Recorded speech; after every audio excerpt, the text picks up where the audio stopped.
ഓം ശാന്തി.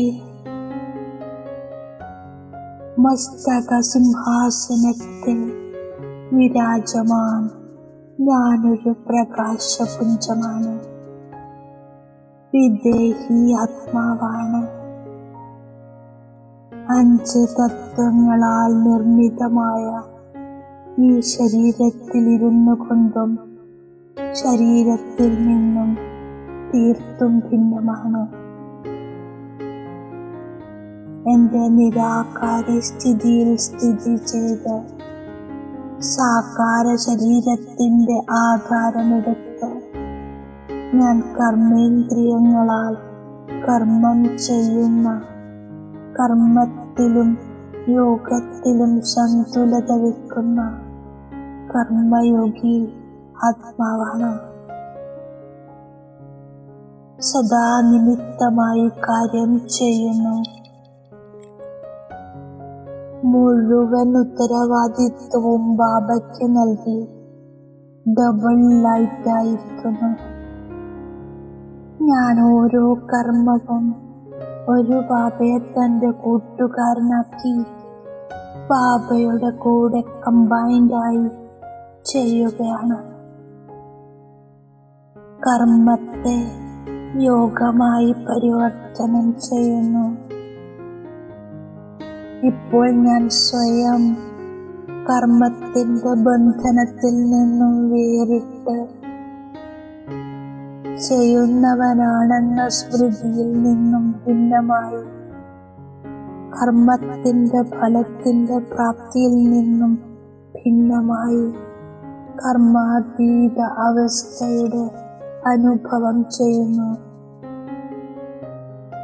ഇപ്പോൾ എത്ര വലിയ കാര്യമായാലും ഒരു കളി പോലെയായി സഹജമായി സഫലത പ്രാപ്തി ചെയ്യുന്നു. ഓരോ കർമ്മവും അശരീരി സ്ഥിതിയിൽ സ്ഥിതമായി ചെയ്യുന്നു.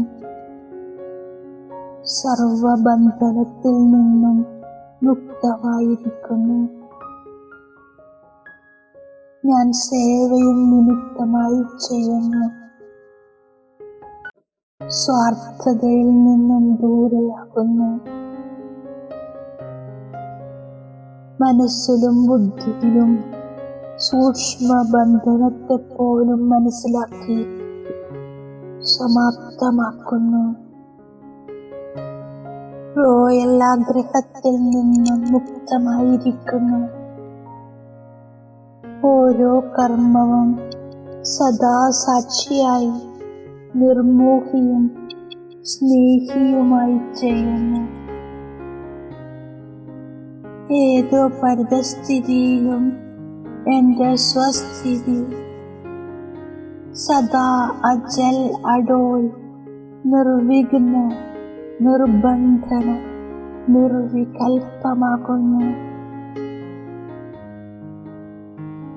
ആത്മീയ പ്രകമ്പനങ്ങൾ വായുമണ്ഡലത്തിൽ വ്യാപിപ്പിക്കുന്നു. ഞാൻ ആത്മാവിൽ എന്തെല്ലാം കറകളാണ് ഉള്ളത്, അതെങ്ങനെ നീക്കാമെന്ന് ഞാൻ ചിന്തിക്കുന്നു. തുരുമ്പിച്ച സൂചിയെ കാന്തം ആകർഷിക്കുകയില്ല. ഞാൻ കർമാതീതമാകാനുള്ള പുരുഷാർത്ഥം ചെയ്യുന്നു. ഈ പുരുഷോത്തമ സംഗമയുഗത്തിൽ പുരുഷോത്തമനാകുന്നു. മുഴുവൻ സംബന്ധവും ഒരു ബാബയോട് മാത്രം, മറ്റാരോടും ഹൃദയത്തിന്റെ പ്രീതിയില്ല. വ്യർത്ഥമായ സംഭാഷണത്തിൽ സമയം പാഴാക്കുന്നില്ല. ഓർമ്മയിലിരിക്കാൻ അഭ്യസിക്കുന്നു. ഞാൻ ആരുടെ കുട്ടിയാണ്, എവിടെയാണ് വസിക്കുന്നതെന്ന് ഞാൻ യഥാർത്ഥ രീതിയിൽ അറിയുന്നു. ബാബ ഉയർന്നതിലും ഉയർന്നതാണ്. സർവരുടെയും സദ്ഗതി ദാതാവാണ്. ദുഃഖഹർത്ത സുഖകർത്താവാണ്. ഏറ്റവും ഉയർന്നത് ത്രിമൂർത്തി ശിവബാബയാണ്. ബാബ അവിനാശിയാണ്. ഭാരതത്തെ സ്വർഗമാക്കി മാറ്റുന്നു. ബാബ ഈ സംഗമയുഗത്തിൽ ദൈവിക രാജധാനി സ്ഥാപിച്ചു കൊണ്ടിരിക്കുന്നു. ഞാനിപ്പോൾ ഈ സംഗമയുഗത്തിൽ പുരുഷോത്തമനാകാനുള്ള പുരുഷാർത്ഥം ചെയ്തുകൊണ്ടിരിക്കുന്നു. വികാരി പതിത മനുഷ്യരുമായി യാതൊരു ബന്ധവുമില്ല. കർമാതീതമാകുന്നതിന് ഓർമ്മയുടെ യാത്ര ആവശ്യമാണ്. ഞാൻ ഓർമ്മയുടെ യാത്രയിലിരിക്കുമ്പോൾ ബാബയോട് ആകർഷണമുണ്ടാകുന്നു. തീർത്തും പവിത്രമാകുമ്പോഴേ ആകർഷിക്കുകയുള്ളൂ. ഞാൻ വളരെയധികം ഓർമ്മയിലിരുന്ന് വികർമ്മങ്ങൾ ഭസ്മമാക്കുന്നു. പാപം ചെയ്യുകയാണെങ്കിൽ ബാബയെ ഓർമ്മിക്കാൻ കഴിയില്ല. കറയില്ലാതായി കഴിഞ്ഞാൽ സ്നേഹവും സന്തോഷവും ഉണ്ടാകും. മുഖം പ്രസന്നമാകും. ചാർട്ട് വെക്കുകയാണെങ്കിൽ കറയില്ലാതാകും. തമോ പ്രധാനത്തിൽ നിന്നും സതോ പ്രധാനമാകുന്നു. ബാബയുടെ ഓർമ്മയിലിരിക്കുന്നതിലൂടെ കറ ഇല്ലാതാകുന്നു. തുരുമ്പ് പിടിച്ചവരുടെ കൂടെ ഇരുന്ന് ആ കറ നമ്മളിലേക്കും പകരുന്നു. എത്രത്തോളം ബുദ്ധിയോഗം ബാബയുടെ ഒപ്പമാണോ അത്രയും കറയില്ലാതാകുന്നു. എനിക്കറിയാം, ഇപ്പോൾ എനിക്ക് സത്യത്തിന്റെ സംഘം ലഭിച്ചിരിക്കുന്നു. ഗൃഹസ്ഥ വ്യവഹാരത്തിലും കർമ്മം ചെയ്തുകൊണ്ടും ഞാൻ ബാബയെ ഓർമ്മിക്കുന്നു. പവിത്രമായി മാറുന്നു.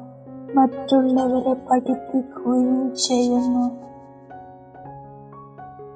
ആത്മാവിലെ കറയില്ലാതാക്കാനുള്ള പ്രയത്നം ചെയ്യുന്നു.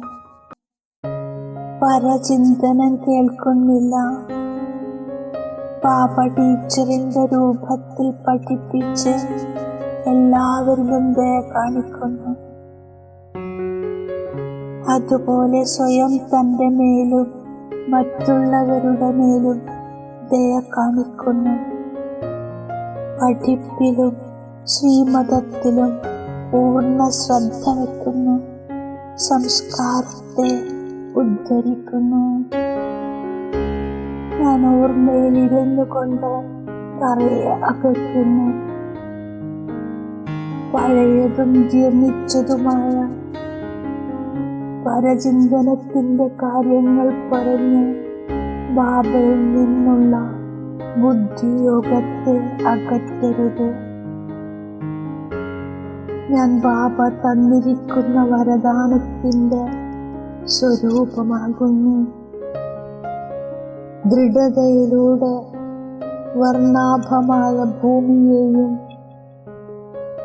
ഫലപുഷ്ടമാക്കുന്ന സഫലതാ സ്വരൂപമാകും.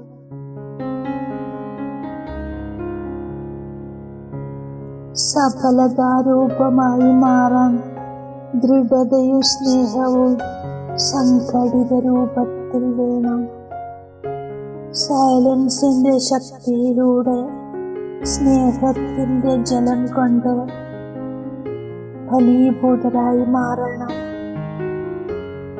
ദൃഢതയിലൂടെ പ്രതീക്ഷ നഷ്ടപ്പെട്ടവർക്ക് പ്രതീക്ഷയാകുന്ന ദീപം തെളിയിച്ചു കൊടുക്കണം. ധൈര്യത്തിലൂടെ ബാബയുടെ സഹായം ലഭിക്കുന്നു. സ്വയം പ്രഭുവിൻ്റെ വിശ്വസ്തനാണ് എന്ന് മനസ്സിലാക്കി നടക്കണം. എങ്കിൽ കർമ്മത്തിലും ആത്മീയത ലഭിക്കുന്നു. ഓം ശാന്തി.